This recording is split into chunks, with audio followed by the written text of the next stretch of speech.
Honors points are on sale right now. Is it time to buy? Maybe. Let's do the math.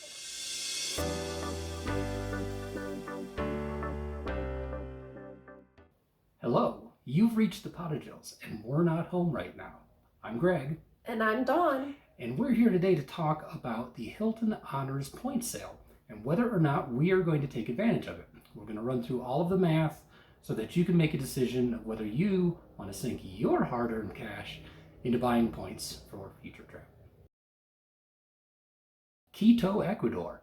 We are at 9,000 feet of elevation, which us Midwesterners don't know what to do with. So if we're out of breath, that's why. We received an email from Hilton that they are having a point sale through December 31st, 2024. You can buy a maximum of 160,000 points. They will match 100%. So you will receive 320,000 points and you will purchase the points at 1 penny a piece. So your final cost is going to be 1/2 cent per point.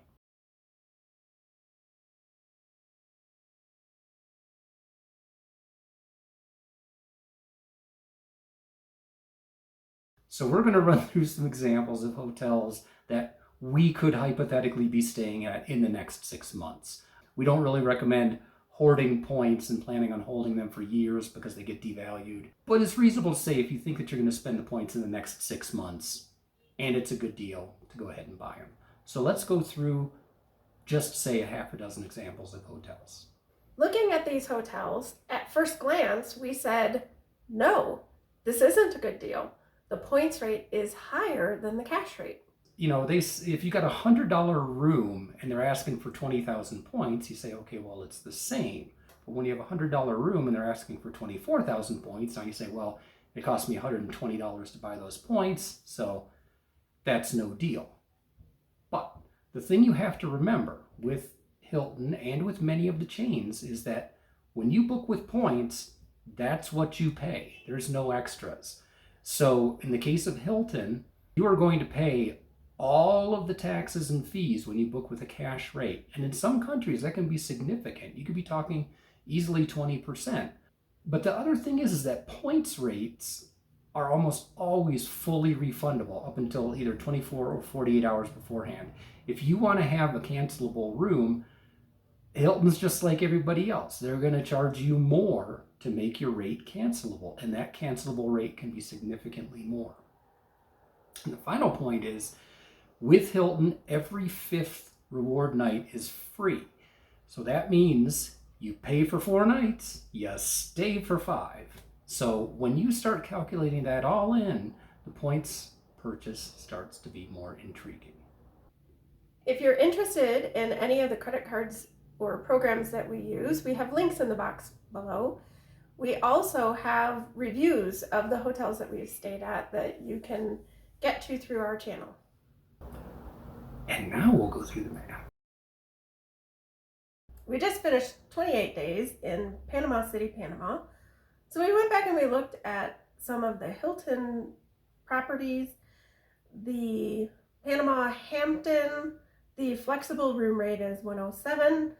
The average points for a 5-night stay is 16,000.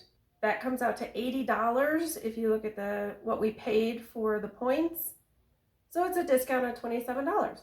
Again, we should point out that when we say the flex rate, what that means is that is a refundable rate, and that includes all taxes and fees. Then we looked at the Waldorf Astoria, also in Panama City.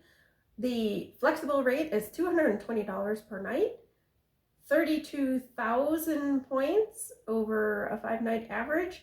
So the points cost would be $160, so it would save us $60. $60 is nice. It's a pretty good saving. That's a pretty good saving. Yeah. And when we say the 5-night average points, what that means is booking in blocks of 5 nights so that you get that 5th night free. If you are a fan of this math-related content and you love a good spreadsheet, give us a thumbs up. And also consider subscribing to the channel. We do this stuff pretty regularly. And drop a comment down below. Tell us where you're headed on your travels. We are recording this video in beautiful Quito, Ecuador. So we looked at the Hilton. The flex rate there is $161 a night.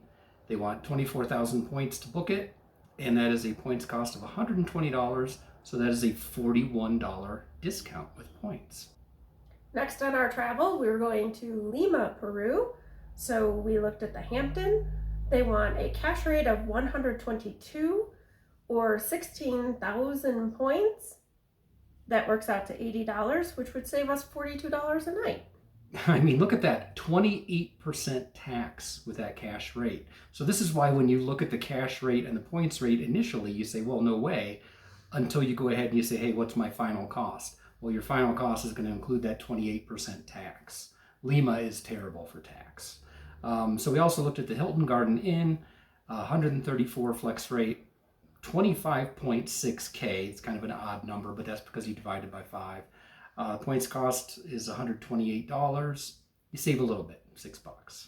Then we looked at Santiago, Chile. We looked at the DoubleTree, $175 cash rate, 31.2 thousand points, which works out to $156, saving us $19. But there's that tax again, 19%. Yeah, South America and their taxes. Central America was the same way. Yeah. Just the taxes, crazy. Our final destination in South America this winter is going to be Mendoza, Argentina.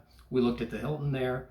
The flex rate 141, average 25.6K, and that is a points cost of 128. So you save a little bit, $13. Do you like math? So the takeaway here is, if these are the kind of hotel options and locations that you might be interested in staying in, absolutely buy those points. You're going to save a significant amount of money.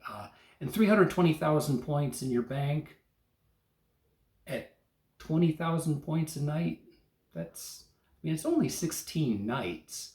But hey, 16 nights of saving, $20 a night, I'll take it. Now here's the thing. Did we buy the points? I have no idea. The answer is no, we did not buy the points. And this is the reason. We rarely stay at Hilton. The simple fact of the matter is we stay at hotels almost exclusively, which is significantly more expensive than Airbnbs. And so we have to be really mindful of our, the rates that we pay at hotels. So we try and target about $70 a night. And, in South America, there was one that I think was $80 with points. Everything else is well over $100. And that's just not something that we're going to book. So we passed on it this time. Next year when we're bopping around Europe, maybe the answer might be different. These sales come around pretty regularly, so we'll reevaluate it then. But hopefully this math helped you make your decision. And if you're watching this in December of 2024 and you want these points, get out there and book them. Until next time, happy travels.